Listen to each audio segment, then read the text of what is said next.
Souls-lite's review, a cozy game that's worth playing. Souls-lite was admittedly a title that flew directly under our radar, but after seeing the initial gameplay trailer and hearing about what Embers had been working on, and after spending a lot of time in a number of large AAA worlds recently, we were excited to dive into what at first glance seemed like a cute Souls-lite and palate cleanser of sorts.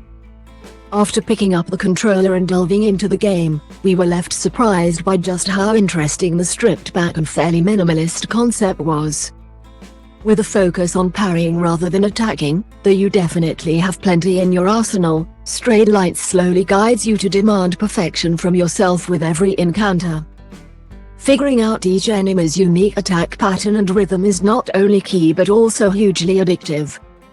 Sure, we could survive a fight and move on, but we wanted that rush from nailing each parry and finishing the dance with a gorgeous-looking counterattack. Related, Star Wars Jedi Survivor Review. As mentioned, you can go on the offensive, with a normal swipe which can eventually be upgraded to a stronger charged attack as you progress. You'll also be able to use one of three abilities: Shock stuns enemies into a brief standstill. Blast shoots you forward with a forceful attack, and Balance, for a brief period. Makes your parry more powerful and removes the need to switch colors to match your foe.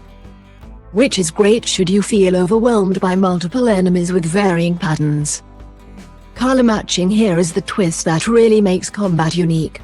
While you can always parry, if you want to regain health, you'll need to match the color your enemy displays when it lands, which sounds simple enough.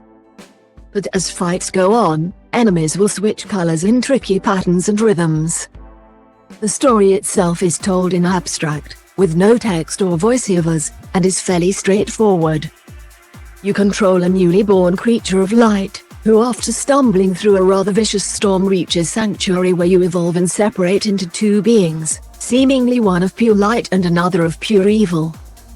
After learning the ropes fighting the darker side of yourself, this being explodes into a multitude of shards, each sent to different realms for you to search for and bring back together. You'll have a hub world you can explore and regroup, with a chance to unlock some backstory to the whole tale. While each realm has a theme tied to the part of your physique that inhabits it. During the game's breezy runtime, we never felt like the experience had plateaued or gotten complacent. As every encounter gradually became more challenging with unique little twists and turns to the enemy's rhythms, be it more complex patterns of color switching or, as was the case for one of our favorite boss battles, phantom limbs used to confuse just when was the right time to parry. Related, the best games of 2023 so far. The world itself is absolutely stunning to look at, utilizing a vivid style that looks like a living, breathing painting, akin to later titles in the Zelda series. We were excited to explore and just enjoy the surroundings as we searched for hidden orbs of lights off the beaten path. Souls-lite is both a cozy, relaxing experience and an extremely well-crafted Souls-lite adventure game, and honestly, it's a combination we didn't even know we wanted. With a lavish world, beautiful soundtrack and addictive combat loop, this is a unique title that's easy to recommend. Platform reviewed on Xbox Series X. Souls-lite is now available on PS5, PS4, Xbox Series XS, Xbox One, Switch, and PC. You might also like Animal Crossing New Horizons is finally announced on Nintendo Switch. How to watch Amazon Prime on your TV, smartphone and tablet, and enjoy Good Omens online. Nintendo to release 2 new Switch consoles this year.